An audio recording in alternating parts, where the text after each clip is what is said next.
kanë pas mbështetje të plot në Allahun te bareke ve teala, kanë pas tawakkulin gjeneratët e para. Ata e kanë ditë shumë mirë se nesër nuk do dhe kurgjë përposa asaj që Allahu ka caktuar dhe që Allahu dëshiron. Dhe ashta vullnetit kurgjë nuk dhe ashta vullnetit të Allahut kurgjë nuk mundet të ndodhë. E kanë pas këtë bindje.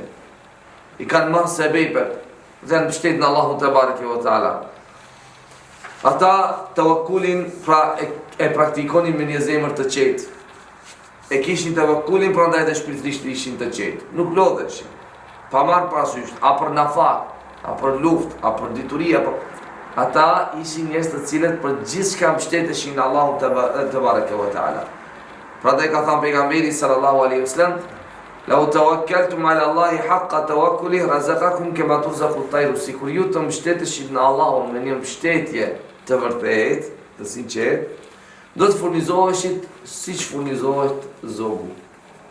Hasan al-Basri rahimahullahu taala ka thënë, "Alimtu anna rizqi lan ya'khudhuhu ghayri." Unë e kam ditur, e di, thot se rizkun tim askush nuk mund ta marrë.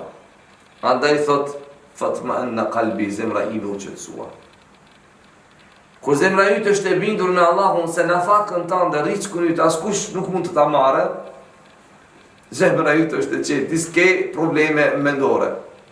Dalu, çka do thot? Vall, më largojmë pi punë. Dalu, mos më bëjnë në kurthë se qetësoj jo. Qetësoj se kur kush asgjë mundet me të bëj pa lejen Allahu te bareke ve teala. Kur kush asgjë nuk mundet me të bëj pa lejen Allahu azza wa jall. Vetëm keni mbështetje plot në Allahun subhanahu wa taala. Sot kur e dita se riskun tim askush nuk mund ta marrë, u qetësua zemra ime. Kur robi nuk është i bindur dhe nuk është i mbështetur në Allahun subhanahu wa taala, qoftë për risk, qoftë për shëndet, qoftë për evlat, qoftë për pasuri, për gjithçka, në jetën e tij nuk mund të jetë i qetë shpirtërisht. Andaj një prej shenjave se njeriu pse ka probleme mendore është ajo se ky njeri ka problem me tawakkulin, me mbështetjen në Allahun azza wa jall. Sulmet që bota e djajve u bën njerëzve tash, veçanërisht merret çdo të dyti person, i kanë problemet mendore, me mendime negative. Çka ka të bëjë me të ardhmen? Jo me të kaluarën, jo me të tashmen, me të ardhmen. Sepse bota e djajve din si ta sulmojnë dhe ta shkatrojnë njeriu psikisht. Se cili dyti njeri mos ta tërproj tash i kanë këto probleme. Probleme me mendime negative, probleme psiqike. Vallë, çka do të ndodhe fëmijëve të mi nesër? A do mund shkojnë punë? Se dia do mundem, mos po na ndodh aksident. Vetëm keq, negativ. Mirë po gjithçka që ka të bëjë për të ardhmen, jo për të tashmen, për të kaluarën. Pse? Sepse e kaluarën ti e din. Apo, ti e din çka të ka ndodhur. Tu nuk mundet djalli me të sulmu, me të shkatru psikisht. Me tashme nuk mundet, se ndodh tash jeto e pa. E me të ardhmen ti nuk e din.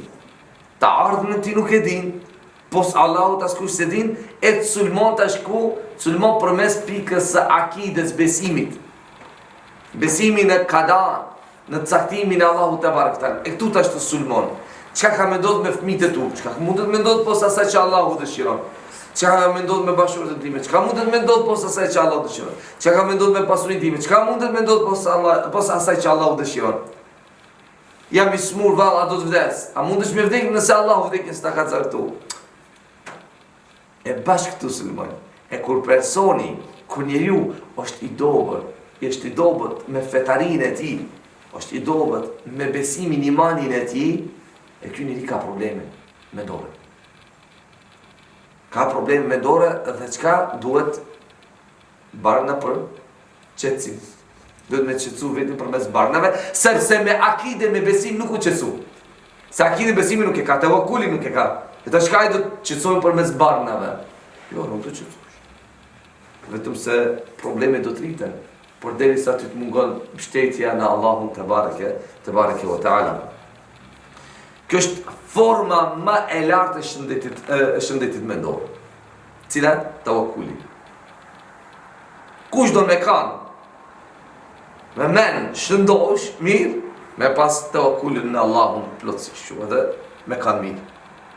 E për me pas tawakkulin në Allahun fort, duhet me pas edhe njohuri, me pas me njoh akiden, besimin tënd, me njoh Zotin tënd, me njoh llojet e tauhidit, në shmërisë të Allahut dhe kështu me radhë, me njoh emrat, cilësitë, atributet e Allahut azza wa jall. Dhe në këtë mënyrë ti mbështetesh dhe i bindur në Allahun te bareke ve teala.